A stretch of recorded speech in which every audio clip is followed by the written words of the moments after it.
Assalamualaikum warahmatullahi wabarakatuh. Alhamdulillahi wa kafa. Wassalatu wassalamu ala sayyidina Muhammadin al-Mustafa wa ala alihi wa ashabihi ahli sidqi wal wafa, amma ba'du.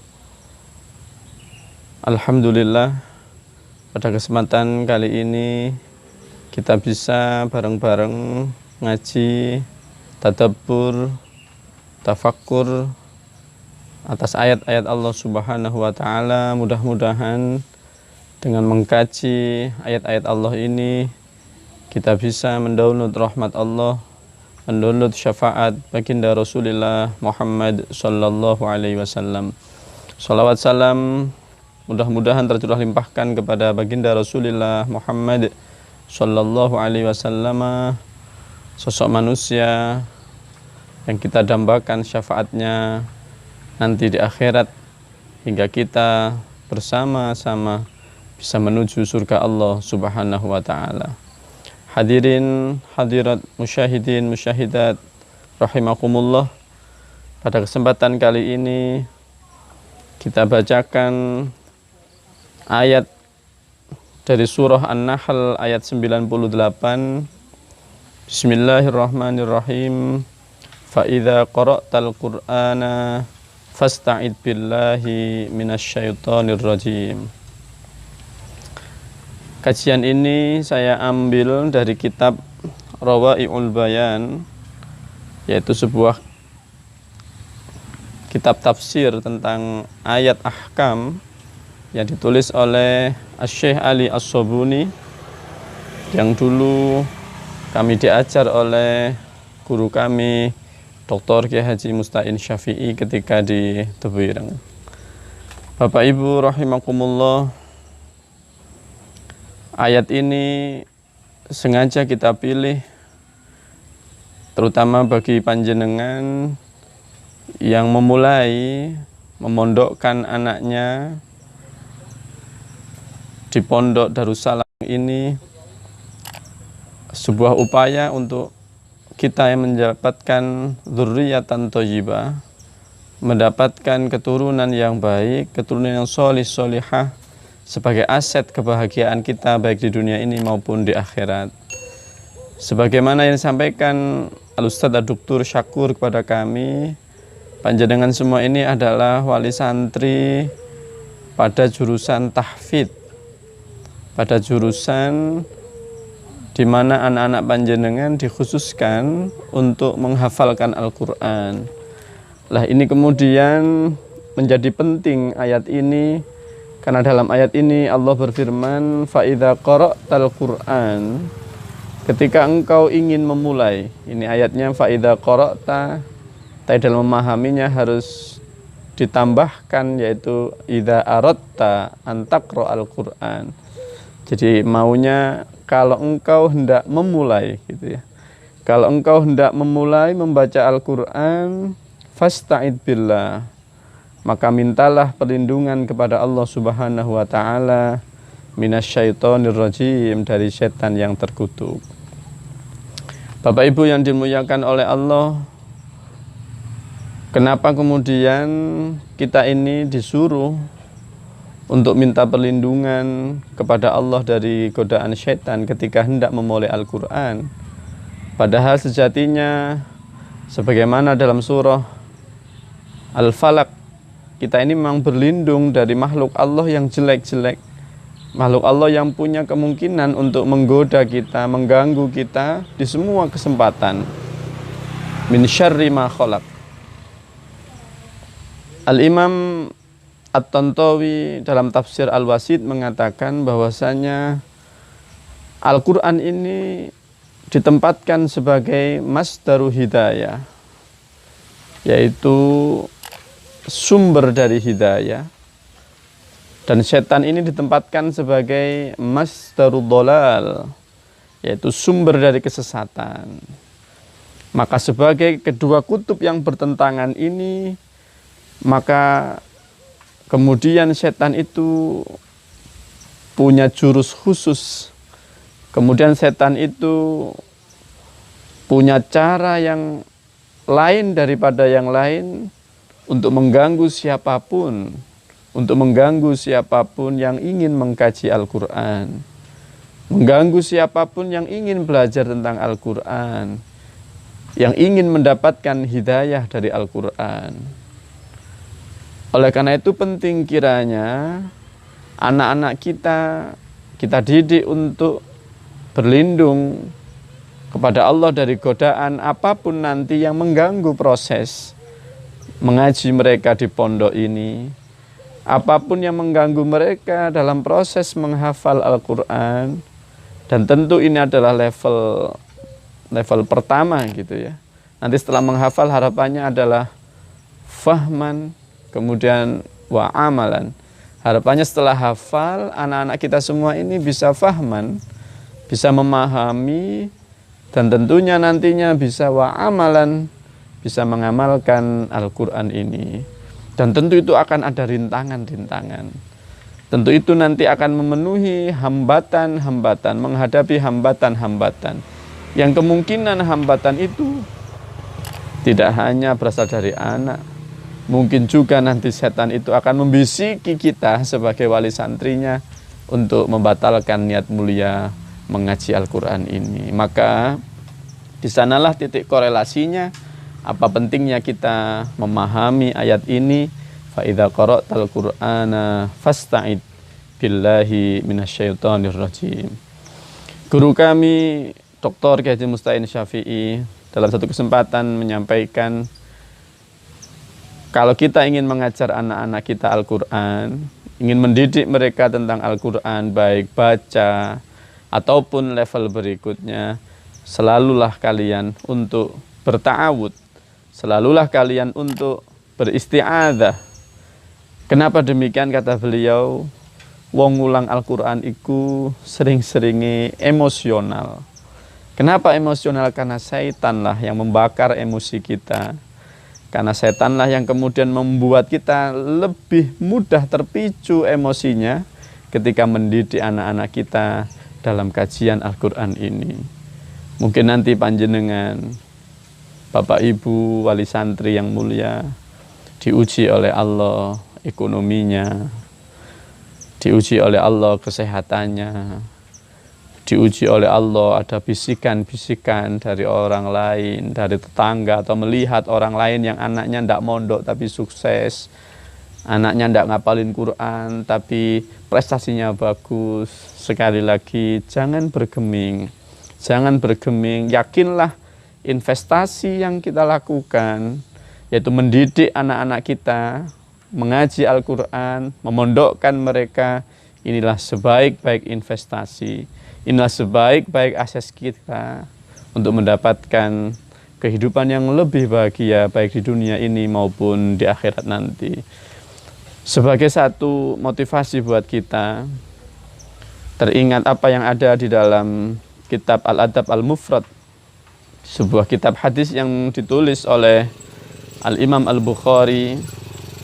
Dalam salah satu hadisnya, beliau menyampaikan, Hadratul Rasul Muhammad sallallahu alaihi wasallam bersabda, nanti kata Hadratul Rasul, di surga itu akan ada seseorang yang terheran-heran melihat tinggi martabatnya, melihat derajatnya yang luar biasa ketika di dalam surga. Kemudian dia bertanya kepada Allah Subhanahu wa taala, "Anna takunu?" Dari mana ini? Perasaan sholat saya biasa-biasa saja, wirid saya biasa-biasa saja, sedekah saya biasa-biasa saja, puasa saya biasa-biasa saja.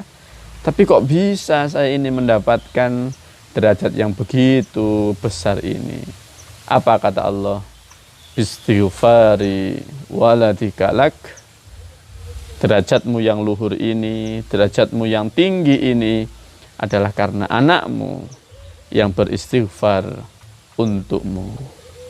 Hadirin musyahidin al-kiram, inilah anak kita yang sekalipun kita tinggalkan, kita pisahkan dalam jasad kita, kita mungkin sudah dikubur dalam tanah dan mereka masih hidup di atas bumi ini. tapi mereka beristighfar, memintakan ampun kita kepada Allah Subhanahu wa taala, dan atas itulah Allah Subhanahu wa taala mengangkat derajat kita. Maka anak ini adalah aset kita. Anak ini adalah investasi kita, tidak hanya investasi di dunia, terutama nanti di akhirat nanti. Oleh karena itu, Bapak Ibu wali santri Pondok Darussalam yang kami hormati, tancapkan dalam hati, yakinkan dalam hati, teguhkan hati untuk demi kesuksesan kita sendiri, yaitu melalui anak-anak kita. Ikhlaskan hati Anda, kuatkan keyakinan Anda bahwasanya apa yang dari Allah Subhanahu wa taala itu lebih baik dan lebih baik. Walal akhiratu khairul laka minal ula. Yakin pondok tidak akan membiarkan mereka, pondok justru akan mendidik mereka, dan ini semua demi kebaikan kita semua. Bapak Ibu yang dimuliakan oleh Allah, fa idza qara'tal qur'ana ay fa idza aradta an taqra'al qur'an, ketika engkau hendak membaca Al-Qur'an, ketika engkau hendak memondokkan anakmu, ketika engkau hendak mengaji Al-Qur'an, fasta'id. Ini dari kata adza ya'udzu, a'udzu, kata Syekh Ali As-Sabuni, a'udzu ay astajiru wa alja'u. Maknanya a'udzu itu adalah meminta perlindungan. Astajiru, saya meminta perlindungan. Wa alja'u, saya minta perlindungan. Dan ayat ini menggunakan kata adza ya'udzu dalam variasinya ista'adza yasta'idzu, fasta'id tadi. Ini juga disebutkan dalam ayat lain, yaitu ketika Sayyidina Musa berdakwah kepada Fir'aun. Untuk apa? Untuk menyerahkan Bani Israel kepadanya, yaitu kaum yang dijadikan budak oleh Fir'aun. Kata Sayyidina Musa ketika mendapatkan ancaman dari Fir'aun, wa inni uttu bi rabbi, uttu sama katanya, adza ya'udzu audzan. Kemudian pilihannya tadi di isti'adzah adalah a'udzu. Kita pakai kata a'udzu billahi minasyaitonir rajim. Kalau perintah ayatnya tadi pakai fasta'id. Fa idza qara'tal Qur'an fasta'id billahi minasyaitonir rajim. Kalau engkau hendak baca Quran, maka mintalah perlindungan kepada Allah. Kemudian bagaimana cara kita meminta perlindungan? Gitu. Maka dalam tafsir ayat ini diantaranya dalam Al-Wasid, Asy-Syaikh At-Tantawi menyebutkan Ibnu Mas'ud. Ibnu Mas'ud itu dalam tafsir Al-Wasid diceritakan ketika berta'awud menggunakan a'udzubillahi as-sami'il alim minasyaitonir rajim. A'udzubillahi as-sami'il alim minasyaitonir rajim. Kemudian kata Hadratul Rasul, ta'awudnya begini sajalah. A'udzubillahi minasyaitonir rajim. Bisa dirujuk di Al-Wasid di Syekh At-Tantawi. A'udzu, pilihannya a'udzu. Kita menjelaskan sighah ta'awudnya. A'udzu, saya berlindung. Pemilihan diksi a'udzu ini dari fi'il madhi adza ya'udzu, diantaranya adalah merujuk pada ucapan Sayyidina Musa yang diabadikan oleh Allah dalam Al-Quran. Firman Allah, wa inni uttu, kata Sayyidina Musa, saya berlindung bi rabbi wa rabbikum, dengan Tuhanku dan Tuhanmu. Tuhanku dan Tuhanmu, wahai Fir'aun, adalah sama, yaitu Allah. Aku berlindung kepada Allah antar jumun, asalnya antar jumuni. Saya berlindung supaya aku tidak engkau hukum, supaya aku tidak engkau rajam, lempar batu. Ini a'udzu. Jadi a'udzu artinya apa? Berlindung. Berlindung kepada siapa? A'udzu billah. Nah, ini kita berlindung kepada Allah Subhanahu wa taala.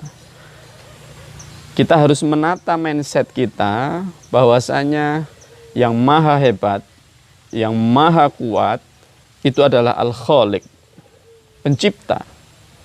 Dan selain Al-Khaliq, ini adalah al-makhluk. Jadi kalau Allah itu adalah khalik, maka masiwallah, apapun selain Allah, ini adalah al-makhluk. Dan kalau dia adalah al-makhluk, maka dia punya sisi-sisi kelemahan, punya sisi-sisi kelemahan, kedhaifan, dan yang maha kuat tentu adalah penciptanya, yaitu Allah Subhanahu wa ta'ala. Maka kalau kita minta perlindungan langsung kepada Allah Subhanahu wa ta'ala, maka sesuai dengan doa kita, kalau habis sholat itu diantaranya Allahumma la mani'a lima a'toid wala mu'tiya lima mana'ta. Ya Allah, Engkaulah zat yang jika memberi maka tiada satu pun bisa menghalangi pemberianmu. Tapi kalau Engkau sudah menolak, menutup, maka tidak ada satu pun dari makhlukmu yang bisa memberi. Ini adalah Allah Subhanahu wa ta'ala. Maka kita diajari a'udzu billah, a'udzu billah.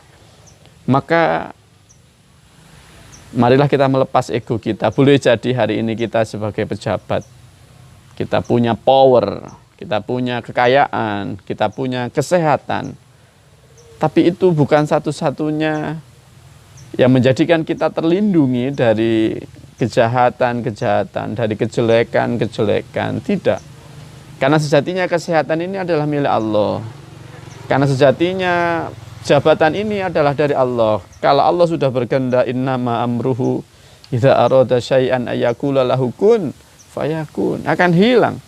Kalau Allah yang masih memberikan kesehatan pada diri kita hari ini menginginkan kita sakit, maka sakitlah kita. Maka kita tidak bisa berlindung atas nama sehat kita hari ini. Hari ini kita bisa jadi pejabat, tapi kalau Allah sudah menghendaki innama amru idza arada syai'an ayyakula lahu kun fayakun, jabatan hilang, maka hilanglah jabatan itu. Oleh karena itu Allah mengajari kita billah, mintalah perlindungan kepada aku Allah. Mintalah padaku yang maha hebat, yang tidak memiliki kelemahan berbeda dengan makhluk. Karena di antara sifat wajibku, kata Allah, adalah mukhalafatul lil hawadis. Makhluk boleh lemah, tapi Tuhan tidak akan lemah. Makhluk boleh teledor, tapi Allah tidak akan pernah teledor. La ta'khuduhu sinatun wala naum. Allah tidak ngantuk, apalagi tidur. Billah, sudah.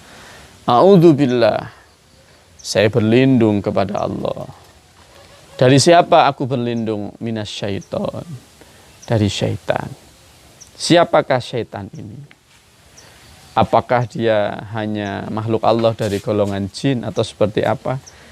Kita lihat Syekh Ali As-Sabuni dalam tafsirnya, Asyaiton al-mutamarrid al-ati, yaitu makhluk Allah yang bandel, kata Yaitain di mana. Al-arid al-mutamarrid, yang bandel, al-ati lagi congkak. Itulah syaitan, makhluk Allah sing bandel, sing congkak. Bahwa mustaqun min syatona. Dilihatnya kalau kata syaitan ini dikaji dari sisi linguistik, dari bahasa, dari kata syatona. Syatona itu artinya ba'uda, jauh. Jadi kenapa kok dia disebut syaitan? Libu'dihi anil haqqi wa tamarrudihi, karena dia jauh dari kebenaran. Kemudian yang perlu sekali kita tandaskan di sini, kata syaitan ini, kata Al-Imam Al-Qurtubi yang ditulis oleh Syekh Ali As-Sabuni dalam Rawaiul Bayan ini adalah dia termasuk golongan minal jinni wal insi wad dawab. Dia bisa dari golongan jin, bisa dari golongan manusia, dan juga bisa dari golongan hewan. Berarti semua dari kita, manusia, kemudian jin, kemudian hewan pun bisa jadi disebut dengan syaitan. Apa sifat setan tadi? Al-mutamarrid al-ati, bandel, tidak mau manut. Kemudian al-ati, yang congkak, Bahkan hewan pun bisa masuk dalam kategori syaitan. Ini diriwayatkan Sayyidina Umar suatu saat, beliau itu naik himar, keledai. Kemudian fatabakhtaro bihi. Keledai itu jalannya lenggang, lenggong gitu ya. Kalau di kamus tabakhtaro itu artinya berjalan seperti gayanya orang yang sombong gitu. Fi bud'in watamayulin gitu. Pelan, kita bilang ya melete ya, melete gitu. Apa kata Sayyidina Umar? Anziluni, turunkan. Fa innama irkabtumuni fa innama rakabtumuni ala syaiton, kata beliau. Aku dokno, mudun. Kalian ini menaikkanku. Fa innama arkabtumuni, gitu ya. Arkaba dari af'al. Fa innama arkabtumuni ala syaiton. Kalian ini menaikkanku di atas syaitan. Berarti himar bisa juga disebut dengan syaitan. Oleh karena itu, musyahidin al-kiram, Bapak Ibu yang kami muliakan, jadi setan itu tidak cuma dari jin, bisa kita, bisa hewan gitu ya, bisa jin juga yang memiliki sifat tadi. Memiliki sifat apa? Al-mutamarrid, al-ati, punya kecongkakan, tidak mau menerima kebenaran, punya bandel gitu ya. Bandel, disuruh taat pada aturan pondok, tidak mau taat. Nah, ini juga ada kesetanan ini. Sudah ada kesetanan pada diri kita. Oleh karena itu maka ayo introspeksi gitu ya, introspeksi diri. Apakah kita ini ada kesetanan pada diri kita atau tidak? Tolak ukurnya tadi apa? Bandel sama kecongkakan. Kadang kita sebagai wali santri sok gitu ya, sok ngerti, sehingga kita kayak lebih ahli daripada Pak Kiainya gitu ya, mengkritisi Pak Kiai harusnya begini gitu. Ada kecongkakan, ada kembandelan untuk tidak mau manut. Hati-hati gitu ya.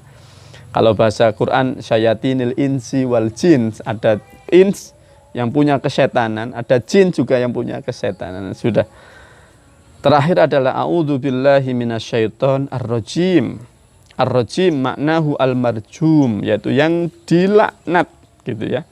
Dilaknat. Al-marjum ini, rojim ini maknanya ar-rojam, dari kata ar-rojam. Rojam itu dilempar batu, lempar batu. Lah rojam ini memiliki arti bisa al-qatlu, dibunuh. Wal-la'nu, dilaknat. Wat-tardu, diusir gitu ya. Wasyatam, dan syatam itu dicela. Jadi setan ini, siapapun yang punya kembandelan, siapapun yang punya kecongkakan, ini akan marjum, nasyaiton ar-rajim, yang terlaknat, terbunuh, terusir, dan tercela gitu ya. Tercela gitu ya. Tercela dari apa? Terlaknat dari apa? Terusir dari apa? Fasyaitonu marjumun li'annahu mal'unun wa matrudun min rahmatillahi azza wa jalla, dari rahmat Allah. Maka na'udzubillah, kita termasuk hamba Allah yang punya kesaitanan. Na'udzubillah, maka kita berlindung terus. A'udzubillahi minasyaitonirrajim. Maka ayo kita mulai memondokkan anak, ayo kita memulai meniatkan mendidik anak ini. Kita minta perlindungan kepada Allah Subhanahu wa taala dari seluruh gangguan. Baik gangguannya itu dari manusia yang memiliki sifat kesaitanan, dari jin yang memiliki sifat kesaitanan, dan dari apapun yang memiliki sifat kesaitanan yang menjadikan kita tidak bisa mentaati aturan, yang menjadikan kita merasa lebih hebat daripada orang lain.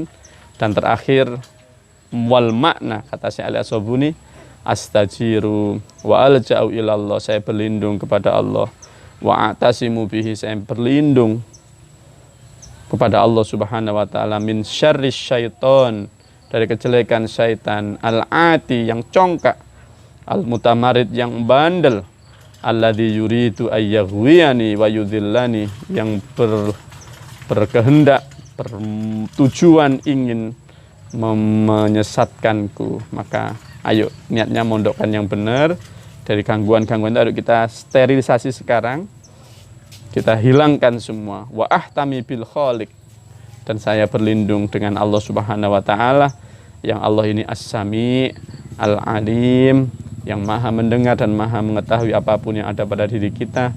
Mudah-mudahan anak kita semua yang kita pondokkan, anak kita semua yang kita didik, berusaha kita didik, kita doakan mudah-mudahan mereka mendapatkan ilmu yang bermanfaat, ilmu yang barokah, terhindar dari segala gangguan, terselamatkan dari segala hambatan, diberi kelancaran, bisa hafal Al-Quran, bisa memahami Al-Quran, dan yang paling penting bisa mengamalkan Al-Quran.